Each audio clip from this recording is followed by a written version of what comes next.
What is up, everybody? It feels good to be back in the saddle on a Wednesday night. Both of us in our usual studios. He is Ryan Talbot. I am Matt Parrino. This is Shout, a Buffalo football podcast brought to you by Tops Markets. Falling leaves and crisp weather means it's our favorite time of year, tailgate season. And you can win the ultimate tailgate accessory from Tops just by purchasing brands you already love. As seen on Shark Tank, Tailgate and Go Kitchen is a portable outdoor kitchen and dry box made for any outdoor cooking setting. Set it up in the backyard, backwoods, or stadium parking lot in seconds. Comes with built-in cutting boards, paper towel holder, bottle opener, spice rack, food divider compartments, storage and net and lid, and knife magnet. Head over to topsmarkets.com for more details. What's up, Ryan Talbot? How are you, buddy? Hey, I'm doing great. That also sounds pretty great. It has a little bit of everything to it. So yeah, head over to Tops and check that out. Yeah, like grilling, like away from home is always an adventure. Like the last couple of years, I've done like a little get together with the baseball team. We've gone to this pavilion, and I brought like a little charcoal grill, and it's amazing. You get so far down the road with the gas grill that it's almost like I don't know. I felt like a bit like a caveman, trying to get some sparks off the rocks. Push those two together. It didn't work out. I cooked Hey. them. I cooked the sausages horribly, to be honest with you. But it's always a big difference when you go from a gas grill to charcoal or something else. So completely understood. Let me set you guys up a little bit. We are going to have a guest as promised. We got a couple guests coming over the next couple weeks, Ryan. I've been hard at work today and yesterday, kind of putting together a couple guests for the show in over the next couple weeks. More to come on that. Nate Geary will join the show tonight. And I thought it's Miami Dolphins week. Tua Tagovailoa, I don't know if he has a bigger fan in the world than Nate Geary. So I felt like we had to bring him on here, get his thoughts on his performance from Sunday, and kind of look ahead to Sunday and see what might be in store. We're going to talk about, between you and I, our biggest surprises through two games. We have two great games to kind of dive into what's happening that maybe we didn't expect. I want to get into that a little bit. But we're going to start off with the laundry list of injuries that the Bills currently have on the roster. I mean, I'm going to bring it up here and we can just kind of go through it one by one, because when this thing dropped today, I think a lot of fans kind of, I think a lot of them were expecting bad news, Ryan, but this one was deep. And there's some good news kind of tucked in here as well. But the Bills conducted a walkthrough today and limited in practice today. Gabe Davis still with the ankle. Mitch Morse with the elbow. He suffered it in the game the other night, but he returned. Ed Oliver, ankle injury, limited, which is a good sign. He has not practiced since the Rams game, so that's good news. Jordan Poyer popped up with a foot injury. I saw him out last night at an event in town. He was releasing his brand new kicks, which if you haven't seen the pictures, go check them out. They were they're really cool. More about that in a little while. Tim Settle, calf injury. He was limited as well. Did not practice. Micah Hyde, neck injury. Dane Jackson, neck injury, the two that we knew about. Dawson Knox pops up with a foot injury. And if you go back to the broadcast, I saw them working on him on the sideline. He returned to practice or to the game, played the rest of the way. So I don't know how serious that is, but noteworthy. Jordan Phillips with that hamstring, a DNP as well. And then Matt Milano with the stinger in the game. He would have been full today. So what's your first big takeaway from this, Ryan? It's a pretty long injury list for week 3 or heading into week 3, considering how good the Bills have been the last few years, or maybe how lucky they've been in terms of keeping their guys healthy. Obviously, they have a state-of-the-art facility to keep these guys in good shape throughout the season. But, I think a lot of fans, this list gave them a little bit of pause, scared them a little bit when they saw this. So that was my first thought. My second thought, man, I know you only asked for one, but my second thought Give me them all, Ryan. Give me all the thoughts. The players that are limited, I think, are trending in the right direction, especially guys like Davis and Oliver who didn't play last game. Same with Tim Settle. And then even looking at the did not practice guys, your Micah Hydes, your Dawson Knox, I think the Bills can get away with not practicing them all week if they have to, and even having them play on Sunday, just because they know this system. There's no concern if they miss a week of practice.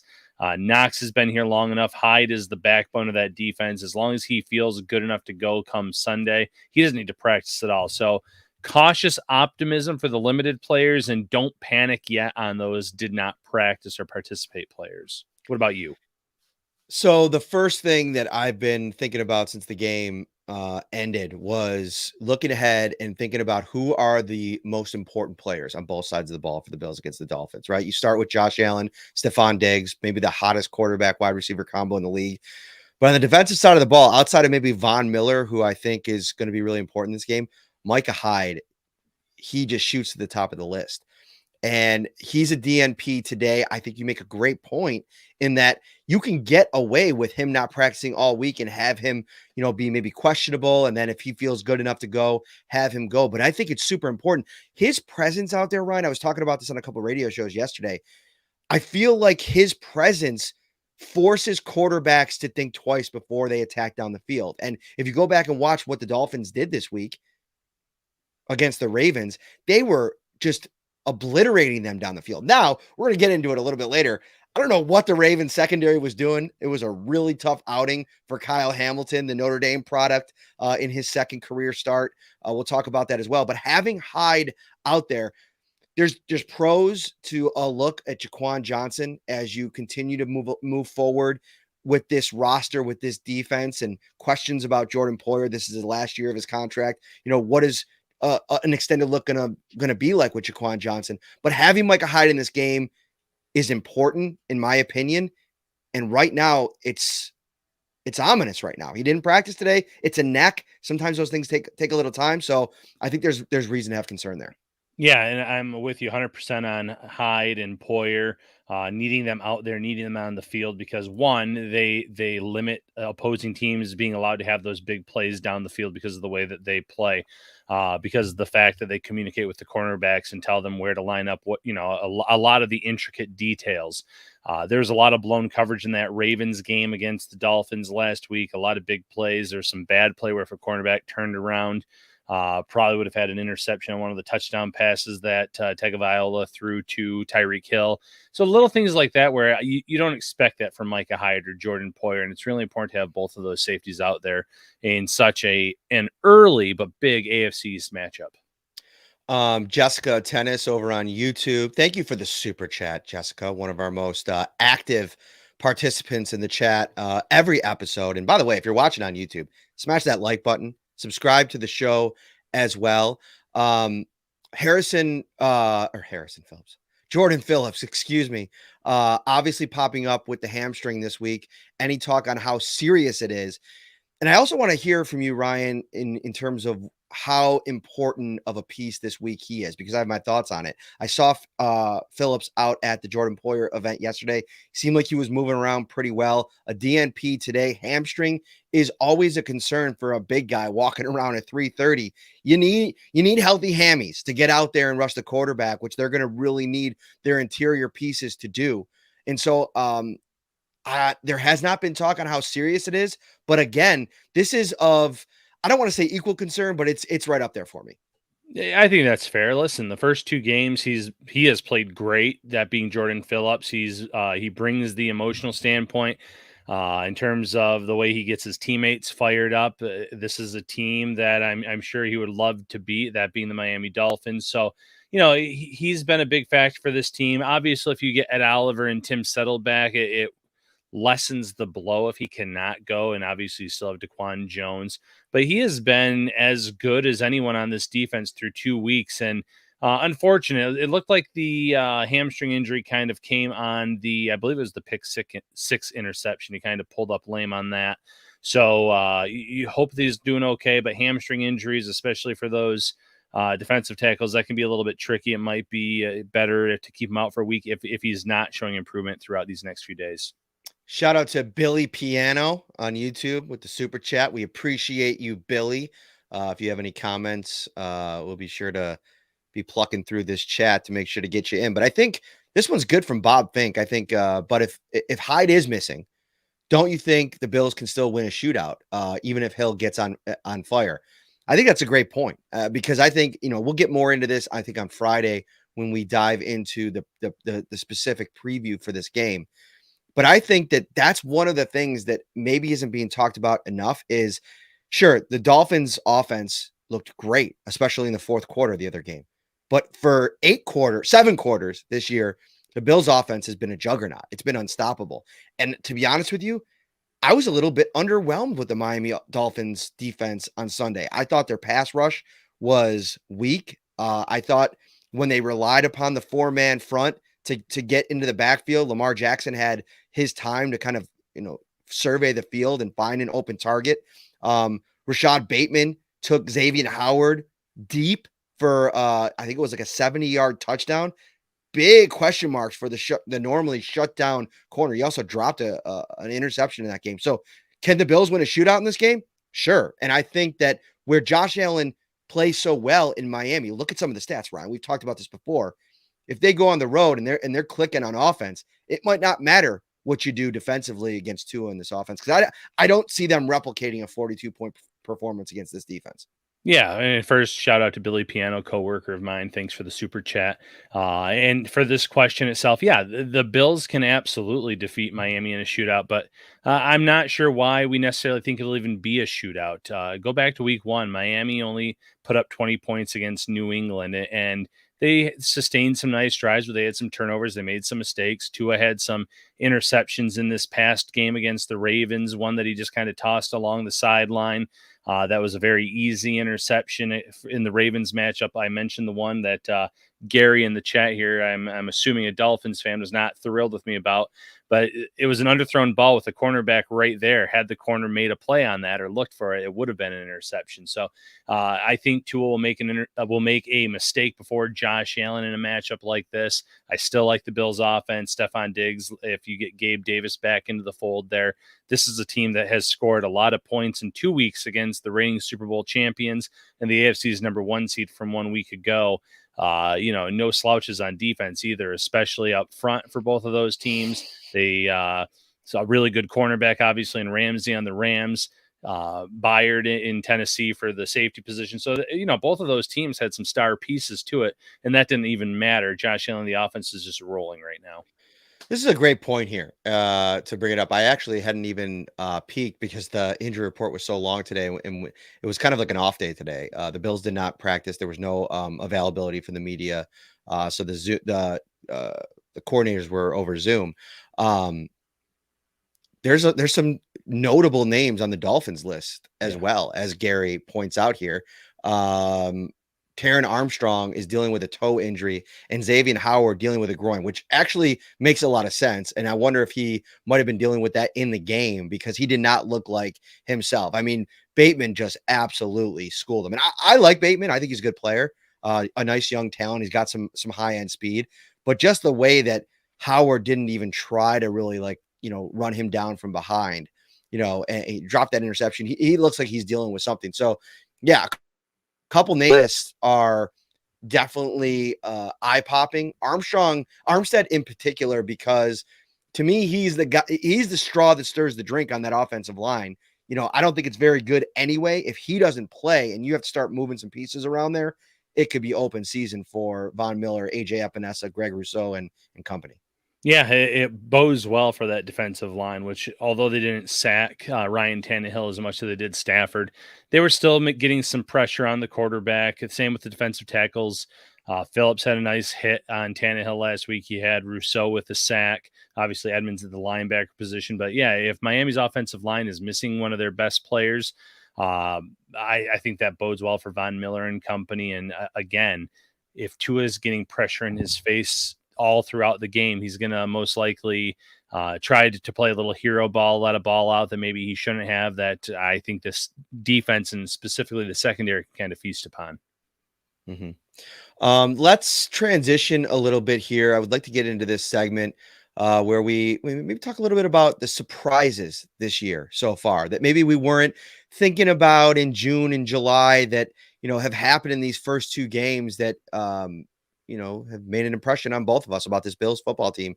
Why don't you start us off, Ryan? What's the biggest surprise through 2 games?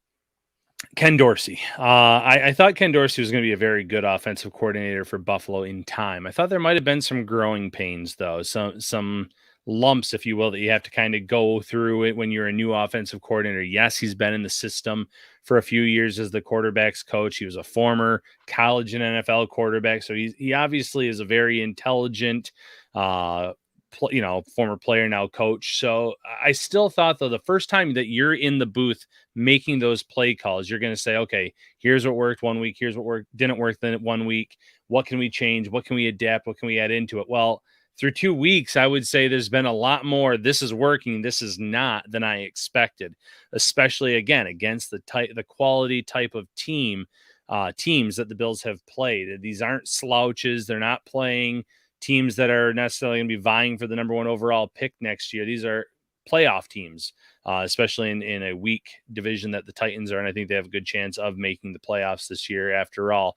So the fact that Dorsey's come out and the offense has put up 31 points in the opener, 4 touchdowns for Josh Allen, 3 with his arm, 1 with his legs. And then on Monday, I should say, against Tennessee, 4 touchdowns through the air with Josh Allen's arm. He is dialing everything up correctly, and there aren't those growing pains that I was necessarily anticipating in the first 2 weeks. What about you? No, I think it's a great one to start off with, because the offense, I don't think anybody when projecting this thing thought it was going to look better than it did with Brian Daboll in their 4 years. And of course, Brian Daboll went out on a heater, right? Like the way they played in the Chiefs game last year. But it's been consistent now for, 7 quarters. I joke, even into the 8th. I thought James Cook played well in the 4th quarter. But for me, I'm going to flip it over to the defensive side and talk about the Bills' handling of the cornerback spot. And I'm still really puzzled by the decision to go with Christian Benford as the starter. I think that for me, and listen, I don't think anything is necessarily a problem right now, or maybe it never will be, right? Like this is they're a close pair of rookies. I mean, Kyer Elam said it. Him and Benford are good friends. I don't think that there's necessarily any animosity, but whether or not you want to admit it, from a confidence level standpoint, when you're watching a 6th rounder get trotted out there at the beginning of the game, and when they go through on primetime games 2 times to start the season, and you go through and you all sit in a seat to say, to go through the starters, my name is this and I went to this school, and both times on prime time you watch Christian Benford do that. I wonder if that's having any impact. And maybe the Bills, Leslie Frazier, Sean McDermott, they know their personnel so well that maybe this is something they think motivates Kyer Elam. And if it's close enough, rewarding Christian Benford, I get that. But I think they both played pretty well. And I think they've both been actually pretty comparable in coverage. I thought Kyer Elam might have been even a little bit better in the last game from a coverage perspective. And if it's that close, even if Benford, you trust a little bit more from a zone perspective, is something that Brandon Beane brought up after roster cutdowns, and he's played a little bit more zone than the press that Kyer played at Florida. Why not, at least, if you're going to split time anyway, why not just have Elam be the starter? I'm puzzled by it, and I don't necessarily think it's the wrong decision or the wrong move, but it just seems like it has the potential to maybe go off the tracks. And that's I can't argue with that. It sends a message to Elam that we're going with this day 3 pick over our first round pick for sure. I do agree though with what you mentioned, Brandon Beane mentioning what Michael Stagner Jr. said here in the chat. I think Frazier went scheme fit over most talented, because in terms of natural talent, in terms of what their games could, the ceilings, I think Kyer Elam has a higher ceiling from that natural talent perspective, the speed, the attributes. But Benford is a great fit for this defense based on what he has done at Villanova, based on how he looked this summer. I think in the NFL, they're all getting a nice paycheck. You kind of have to put feelings aside sometimes with the Super Bowl roster and say, who's going to help us the most out of the gate against 2 really talented teams, or 1 really talented team, especially in the opener against the Rams? Who do we have the most faith in out of the gate? And right now that might be Benford. 3 weeks from now, 5 weeks from now, maybe they've seen enough from Elam where they can say, okay, I think that he can be the guy. I think that he can be that starter, and maybe just comes in due time. But where it stands now, I understand where you're coming from. I just think that it's also fair that Frazier and company might have said, okay, we just think that right now Benford's in a better spot because of the experience he has in that zone coverage.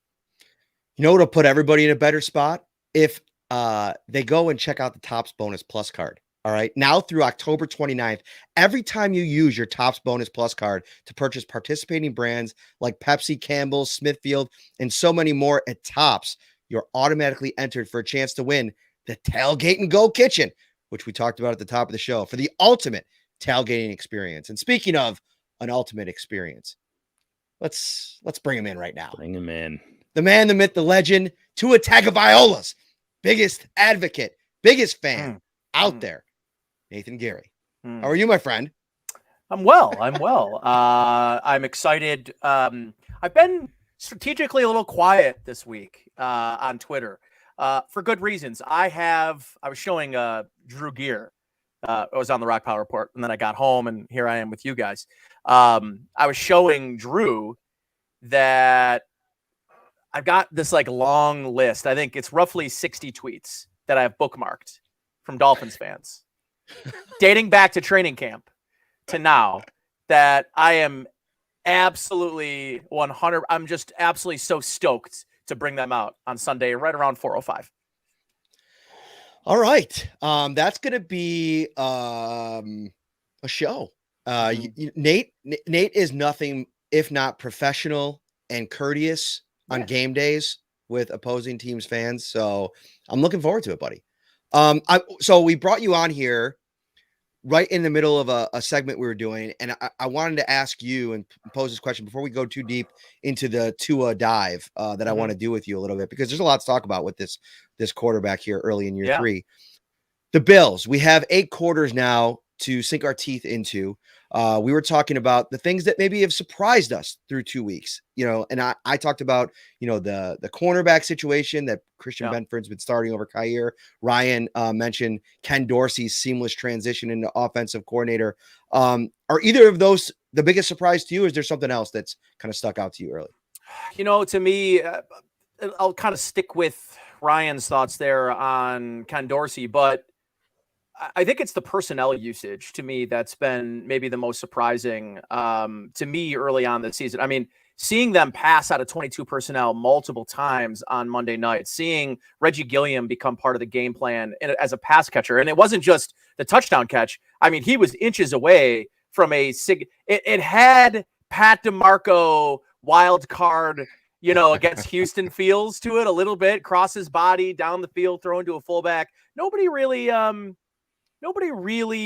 had as much feedback on that near miss than they did the Pat DeMarco one. But it's the infusion of Reggie Gilliam. It's the usage of Quentin Morris. It's, using Jake Krumer even when Gabriel Davis is healthy. I love they're kind of getting the best of both worlds in their usage of Jamison Crowder and Isaiah McKenzie. Like, I just love, they're using everybody on the roster. Offensively at the skill position. All 3 running backs are getting opportunities. I would like to see them scale back the usage of Zach Moss a little bit. I get it. They truly subscribe to the committee approach. I think Devin Singletary's earned the right to be there right now. And I know he struggled and that probably led to, seeing more Zach Moss in the middle parts of that football game. But I've got to think here for me, the usage of just the creativity, the different looks. They're not, Ken Dorsey isn't coming up with new plays, new terminology. He's coming up with new ways to disguise that terminology, to disguise those same concepts that Brian Dable have been running. And so far, there have been great returns. I mean, 72 points through 2 games and 2 punts. It's a pretty darn good start to the season. Yeah, absolutely. No complaints there. You mentioned the running back room, and something that Matt and I wanted to discuss tonight was Zach Moss specifically. Is he still in the spot where you feel confident about him getting a jersey on Sunday, or is this the point where, because of the personnel, because of all the mixing and matching that Ken Dorsey likes to do, that maybe this is a week where you put Zach Moss on that inactive list? You kind of go with a 1-2 punch with Singletary and Cook, and then maybe it allows you to have a little bit more creativity, flexibility in your wide receiver room. I don't think so. I think there's time and time again, example after example, Sean McDermott sort of wanting to insulate young players with veterans. And I think, you have Devin Singletary go down early in a football game, and all you've got is the rookie. You're going to feel like as a coach, you didn't do enough to protect, to insulate James Cook, in only his third NFL game. So, and on top of that, I think there's been it's not been a 33 split exactly. Last week, it felt that way. Week one, obviously, I wonder what week one looks like if James Cook doesn't fumble his first carry. Like, is it, 3-3-3? It very much could have been. The offense, to me, in terms of the running game, they've just been better with Devin Singletary on the field. And that I've kind of come full circle on Singletary. I wasn't the biggest Singletary fan, and he just has done everything to take that job. But 6 catches in week one from Zach Moss was, and again, I don't know if James Cook doesn't fumble, if those 6 targets are going to James Cook. I don't know. But I kind of keep leaning on the fact that of who Sean McDermott is.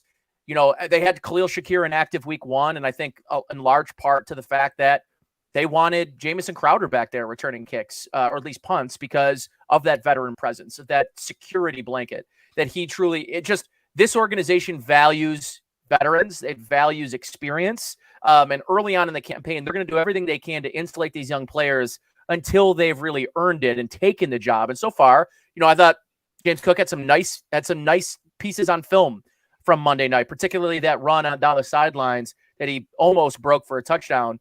But overall, I think eventually the phasing out of Zach Moss happens. Is it now? Is it this week? Is it next week? I'm not sure. I think I might want to sit and wait and kind of see how that develops. But it's a little head scratching to me that it's not more Devin Singletary. I don't think that, like, with all 3 of them active and in the game plan, that you can get away, if you're the Bills, with not giving the ball to Moss at least a little bit. Like, I think the reason I brought this up was with Ryan before the show was because I think if you just go to him and say, we don't run a lot already, we're going to try to get one back going. There might be an opportunity where we flip things at some point if it's not working. I don't know. It was just a thought that went through my mind. I'm with you, Nate. I don't think that it's going to actually happen, just because I think that they want to keep him in the right headspace. He's healthy. It hasn't gone great so far from a running perspective, but you mentioned the 6 catches. And I think they also, Ryan, have this in their back pocket where it's like, okay, if we need to kind of shift gears and take a fork in the road, we went Devin Singletary heavy late last year and it worked, and we know it worked. So if we need to kind of pivot, if the offense isn't, working, we can do that. But so far, Ryan, it's been working. It has been. And, Nate mentioned something about this coaching staff, this regime trusting their veterans. And I think that's kind of twofold. You look at the running back situation. James Cook, as much as he has that extra gear that Singletary and Moss don't have, he doesn't have necessarily the pass blocking expertise that they might be looking for from Moss and from Singletary. And that's a big factor. And, as much of a fan as I was the summer of Khalil Shakir, he had a big whiff on a block in that game on Monday Night Football, where it kind of goes back to, okay, had that been a veteran there, maybe they make that block. Maybe the Bills convert that 4th down play. It goes back to what Nate said. And specifically for this running back room, I agree that I think you keep Moss active for now. Eventually you do say we want to get one of these guys going. We might be using Cook more specifically at one point in the season as a pass catcher, but your time might come. We might need you back there as a blocker. We might need you in this kind of role. But the role that they have kind of carved out for him now, I'm not sure that he is that short yardage guy that I think they were hoping for or envisioning. He's had a lot of opportunities in his short career here with the Bills, and there hasn't been a lot of success. That doesn't mean that he's not going to be able to be someone that you can't count on 1st and 2nd downs. But I just don't think that role, that specific role that maybe they had carved out in mind for him, is what Moss should be doing at this point in time. Is there a guy, Nate, let me ask you this before you go. Is there a guy you could think of in this league that really thrives on under 10 touches a game in the run game? Like, I'm really trying to think, go through it, and maybe like McKissick. is somebody that maybe, but he's more in the passing game. Our producer AJ brings up Tony Pollard. That's a good one maybe. Tony but Pollard. it's not very common. It No. really isn't. And I think that's part of the problem here is that none of these backs, Devin included, and I've talked to him about this, unless they're getting fed 15 times a game, it's hard to get into these games. It is. And listen, I don't envy their position. It's hard to feel like you're getting into a groove and then kind of taking a back seat to somebody else because of a situation or down in distance. And, I think the thing with Devin Singletary is he possesses certain traits that you look at Zach Moss and say, that guy has them. Just look at him.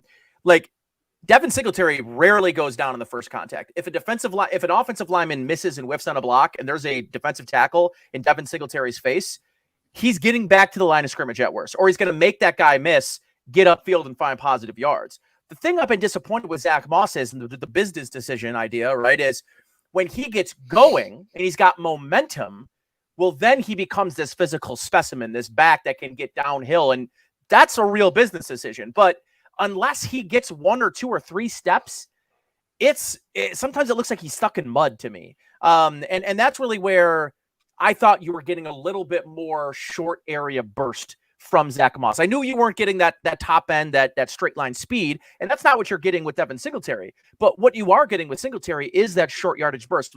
You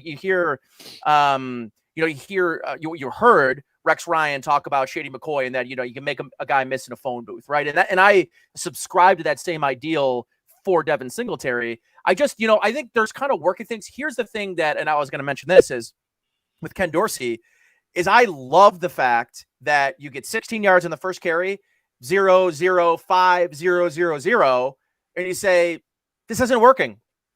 We're going to pass the ball 21 straight times. And, sometimes with Brian Daboll, and I don't know how much of this is new offensive coordinator and the laissez-faire approach from Sean McDermott. This thing's yours. I want you to, especially early in the season, to find your way. And I'm not going to be here in your ear on the sideline. After the game, I might give it to you and tell you what I didn't like or I liked or didn't like. But during the game, it really feels like he has the autonomy to do what he feels is necessary within the course of a game. And now that's not to say that Brian Daboll didn't have opportunities or didn't use 15, 16, 20 straight passes in a row in a game. But in this game in particular, there was this isn't working. We're going to go to the thing we know is working and not try to beat a dead horse, not try to run for the sake of running.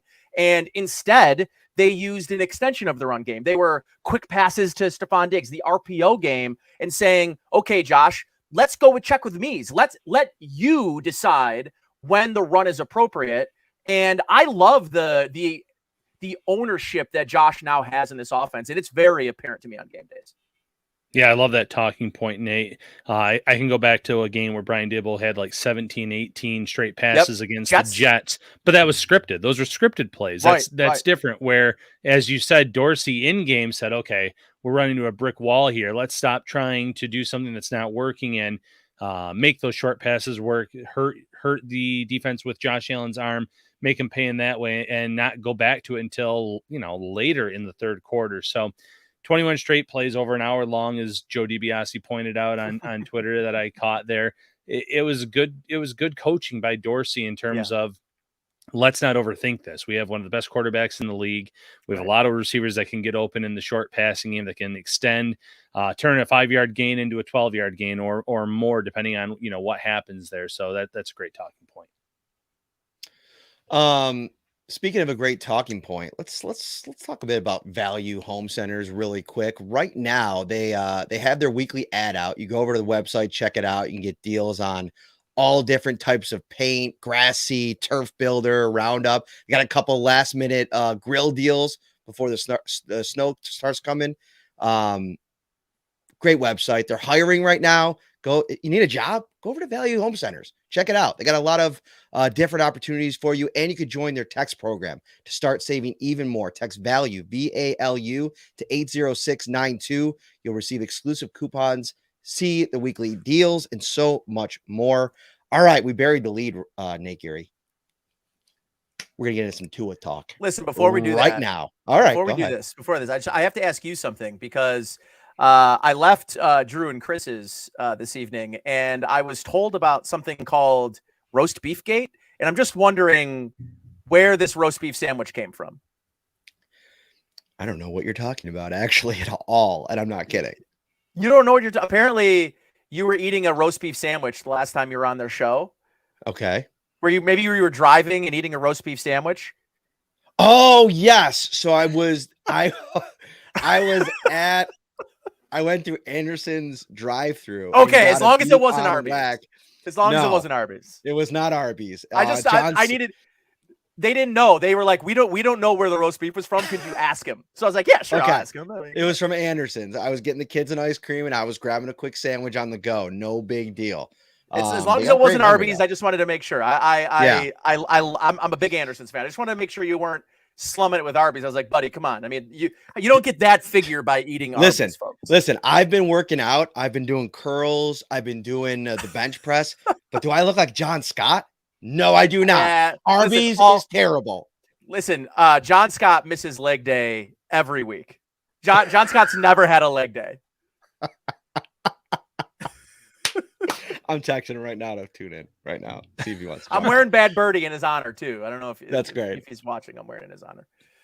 All right, so two a time. It is two a time, and it is two a time figuratively and literally this week. I mean, to come off of that game as a segue into Bills week, where he's been pretty much atrocious over the course of his career against this defense. Sean McDermott has confused him, has, made it really just, I mean, it was so bad early last season. He got knocked out of a game by AJ Epinesa before the start of this season, the only game that AJ Epinesa's ever popped in. So I guess let's start with where you're at. What did last week's performance do in the Tua meter in terms of your, belief in him potentially being a franchise quarterback? It certainly raised eyebrows. And I went back and I watched the other day and kind of thought to myself before the Bills game, I was trying to kill some time and I decided to watch that, throw the film on, throw the L22 and watch it. And, there were some things that stood out to me. But it's hard for me because of the first half that he played. It was not good.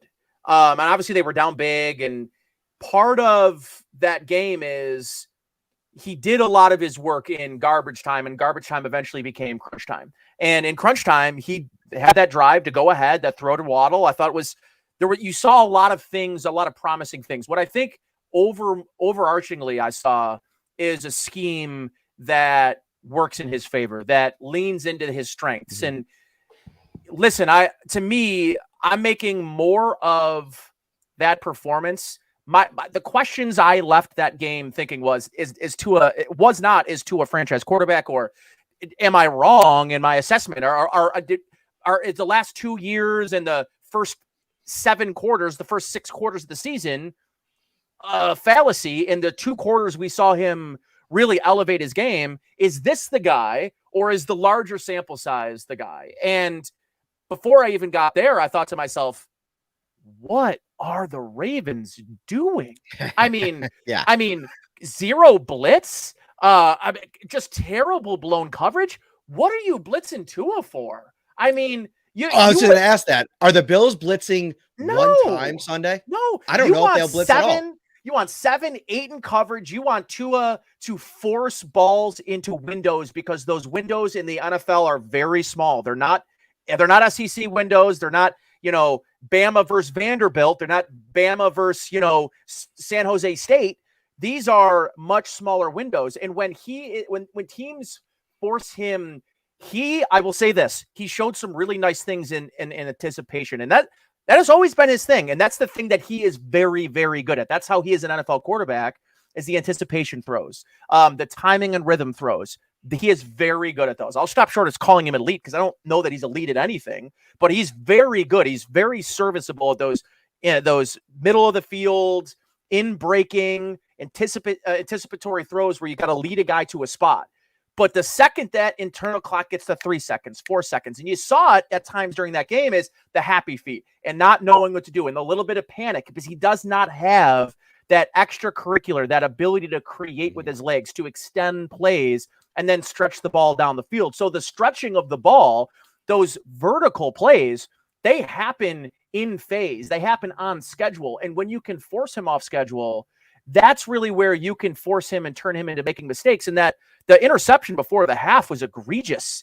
That I mean, throwing into double coverage and throwing it, I mean, basically into the hands of a Ravens defender. So, yeah, I think for me, there were some really good things to take. I'm not taking away the guy threw for 469 yards and 6 touchdowns. I mean, that was a very, very impressive performance from the stat sheet.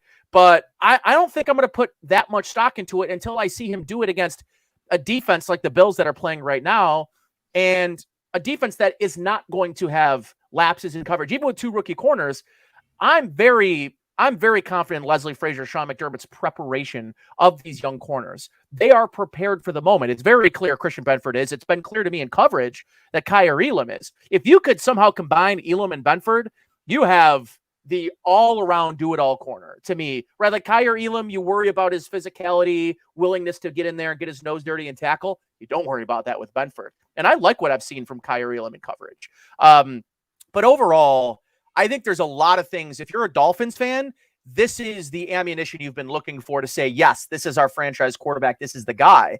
But I mean, I know Joe made this point, DiBiase, like Mitch Trubisky threw for 6 touchdowns in a game, right? And like, he's not a franchise quarterback. So you can catch lightning in a bottle. This is a league of a lot of randomness. Football is about a lot of randomness. To me, is Tua Tagovailoa capable of, when you're rushing 3 and 4 and the Bills are getting home, which they do better than anybody in football right now, which is getting home with rushing 4 and dropping back 7.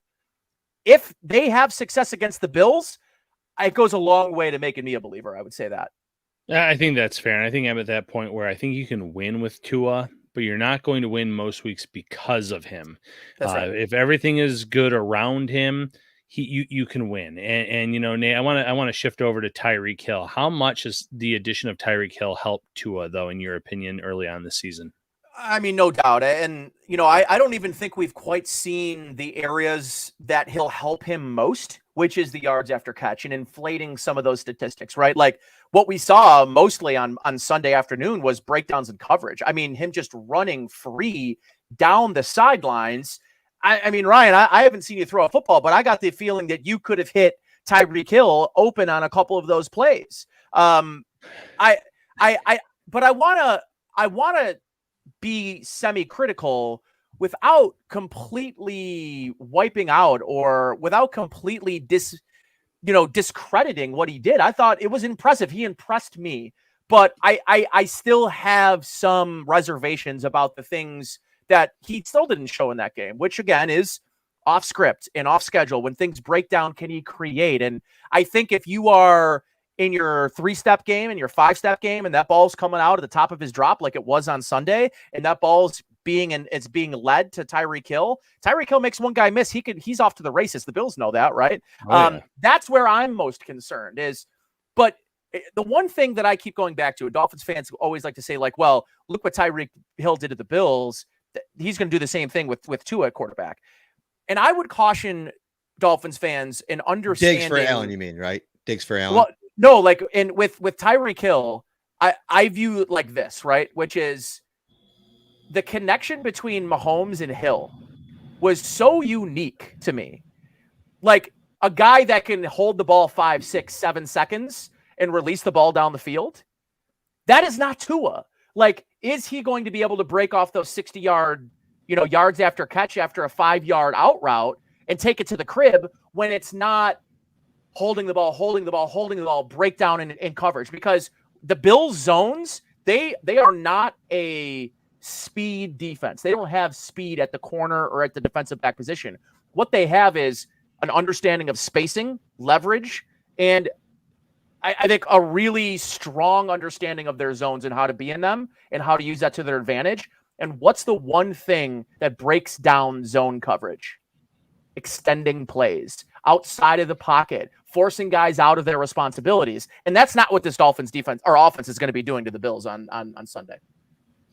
I got a couple things that I want to kind of get into here with Tua, because I actually went back about an hour before this. I've not watched the all 22 view, and a couple of those throws I would have liked to have seen differently. But I think some of the things you hit on are perfectly said. Like, I don't know what the Baltimore secondary was doing. This is a team historically that doesn't make those kinds of mistakes against teams. They miss Wink. Yeah, they miss Wink, and they also have a rookie safety. And I know you guys are both Golden Domer fans, but it's not been a good look for Kyle Hamilton so far. It's not all on him. I thought on the one play, I don't care if you think you have safety help, the cornerback just dead stop with Tyreek Hill running by you. That is like I don't care what happens underneath. I'm going to go with Tyreek Hill. I don't even care if it's your assignment. You have to, be a little bit more, thinking in the moment. Couple things. Number one, Tua's got this deal that he does where if he's going through his progressions and it's not happening, he doesn't like what he sees. By the third stop, when he scans the field, he starts doing this kind of like waddle, which ironic, right?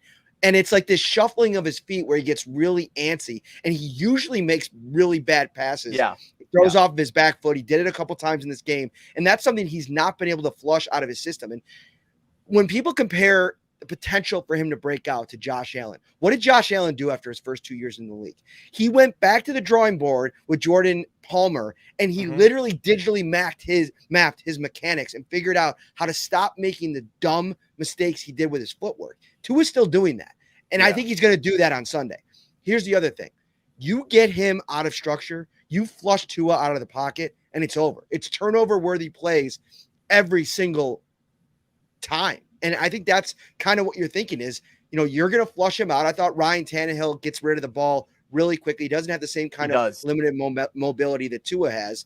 But I think those are the two keys to the game is, just sit back. Let Tua, if he's going to dink and dunk down the field and you have to put hits on Jalen Waddle and Tyreek Hill, those hits are going to add up after a while.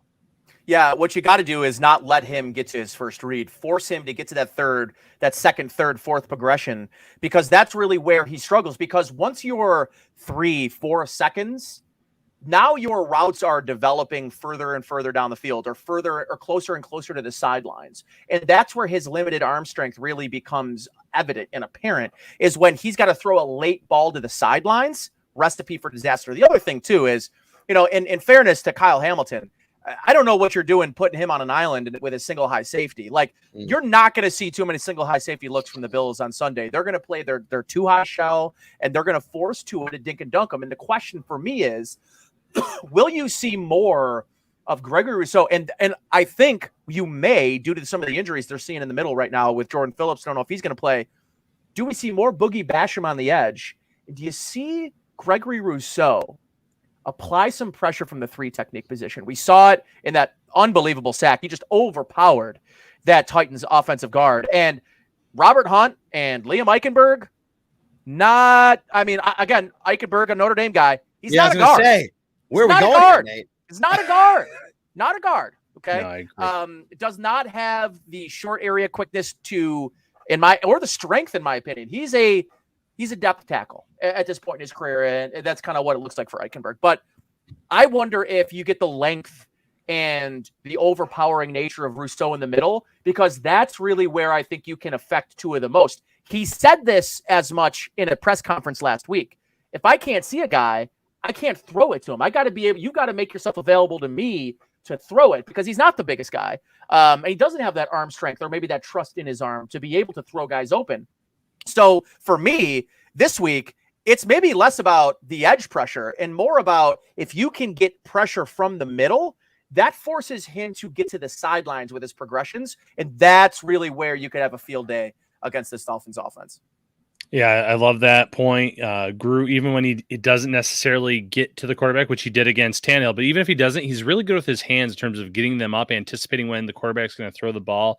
We've seen some batted passes from him past his defense early this season. We saw some of that last year.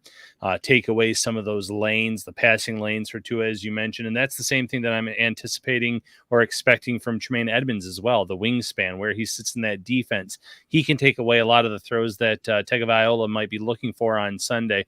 It's going to be an interesting chess match, but Leslie Frazier, Sean McDermott, they have dialed up some really good game plans against Miami here in these past few seasons with Tua at quarterback, and I'm expecting more of the same on Sunday.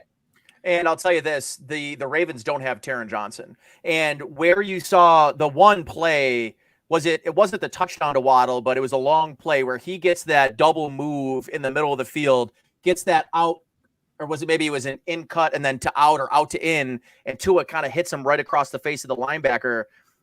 You're not going to see Tremaine Edmonds on an island man-to-man with Tyreek Hill. And where they're going to, I think, deploy Tyreek Hill a lot is from the slot, right? Because it's a shorter throw. You got more field to work with. And you can hit those easy arrow routes where, Hill catches the ball, turns upfield, and missed tackling is maybe gone. The zone coverage of this Bills linebacking crew right now is at a level that I have not seen both of them play at. And the big reason for that, guys, there's a lot of double team requirements on this defensive line. And it's not just the interior guys, it's the edge guys. If you're Liam Eichenberg, you're Robert Hunt, you're Connor Williams, what are you going to do? You're going to try to get to the second level. You're going to try to get hands on Tremaine Edmonds. You're going to try to get hands on Matt Milano and run looks. No, you're not.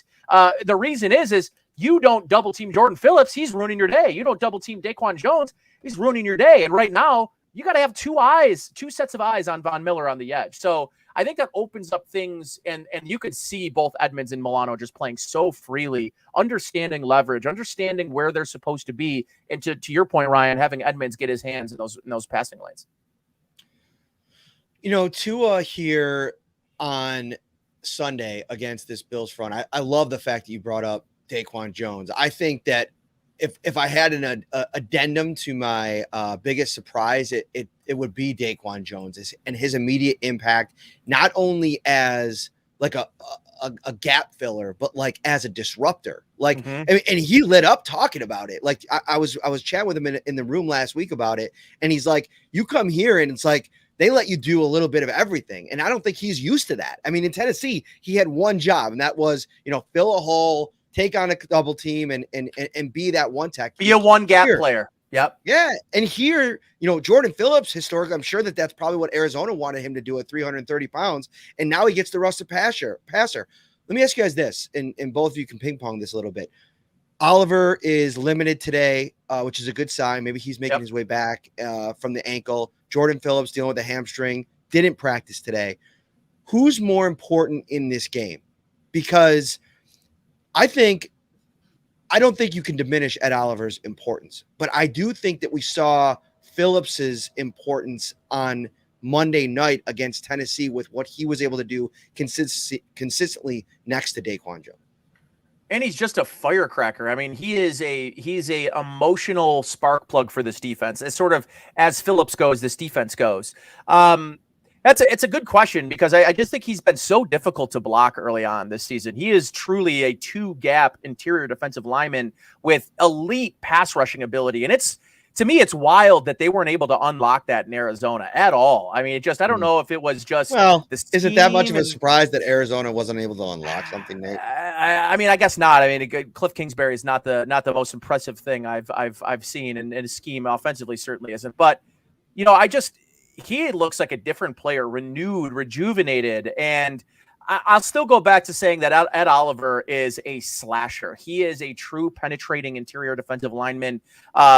His quickness, there aren't a lot of guys. Here's what I'll say is I know that the comparison to Aaron Donald never really panned out the way that a lot of people talked about. Where he compares to Aaron Donald, though, is his off-ball quickness. He's like if Jerry Hughes played interior defensive line and had an extra 40 pounds. Like his get off, his quickness, his pass rush plans. He gets upfield. He's not as, you can tell he's learned a thing or two in his time. Like the experience that Ed Oliver has gained over the first 4 years of his career, it is on display to me, because he was a guy that teams used that aggressiveness, that quick start against him. They'd run traps. They'd run at him. They'd have swinging guards pull, and you'd get that trap play behind him because he was so aggressive getting upfield, and teams were using that against him. At some point midway through last year, Matt, something clicked with him. He understood that how teams were using his strengths against him, and he started to become a more whole, kind of all-around player. But Yeah, I still think if you can get Ed Oliver close to 80, 85, 90%, that he's going to be a major key to this game. And I'm going to go agree with Nate on this one, with Oliver being more important just because of what he can do from being a disruptor force, stopping in terms of getting after Tua, and he's still very good now in terms of stopping the run.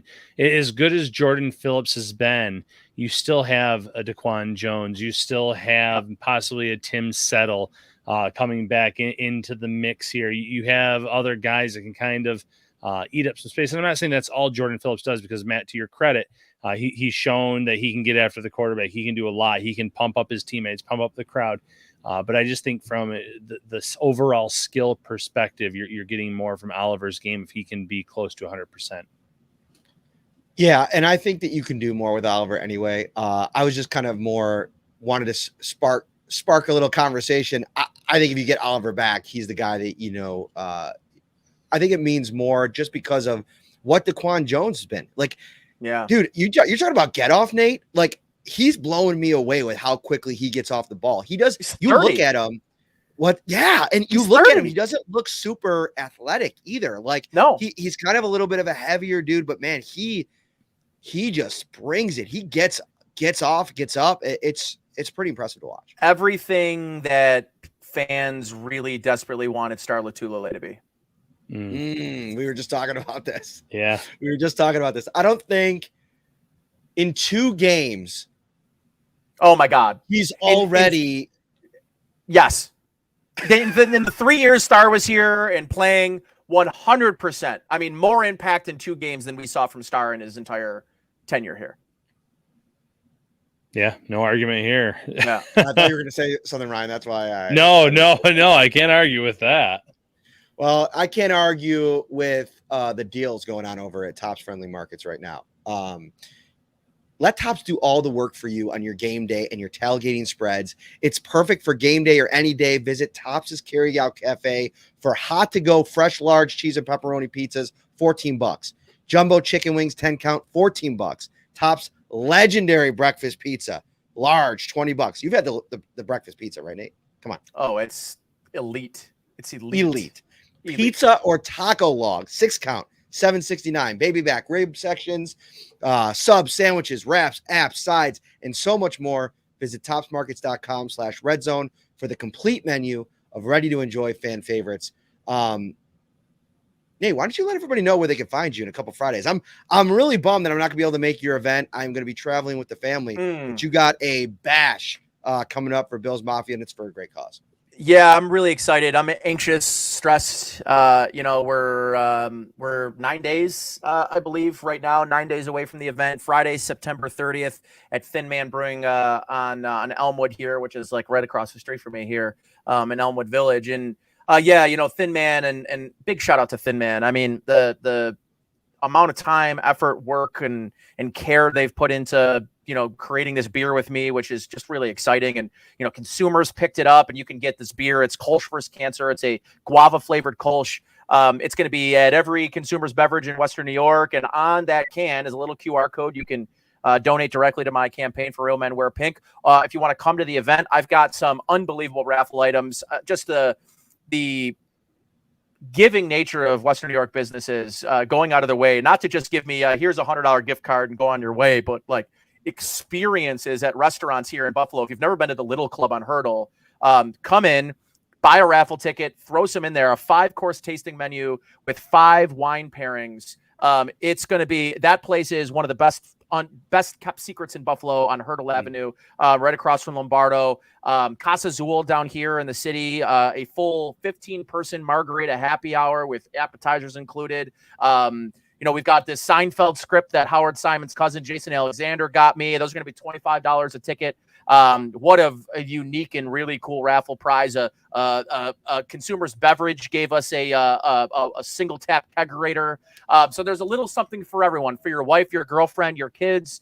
There's prizes for everyone, and all of it is going to a great cause. And I'm really excited. Culmination of a lot of months of preparation and hard work. It's awesome, man. I'm looking forward to seeing the pictures and hearing you talk all about it after it goes down. I'll miss it, but I'll try and be there next year. Ryan, final thought before we get out of here. Final thought, I'm looking forward to this game on Sunday. You know, Matt, you wrote an article a few weeks ago with Dolphins fans just wanting Buffalo, and, you know, be careful what you wish for. And I still think on Sunday, even with that laundry list of injuries, the Bills are going to kind of go in there and do what they've done the past few seasons against Miami and really put a stamp on who is in charge of the AFC East. Thank you to Nate Geary. Pregame, postgame show has you covered over on WGR 550 every Saturday. You can find him on the Buffalo Rumblings channel as well, with our good buddy Bruce Nolan for Food for Thought, which is always a great listen every Friday night. He's Ryan. He's Nate. I'm Matt. We'll be right back. Friday night preview show.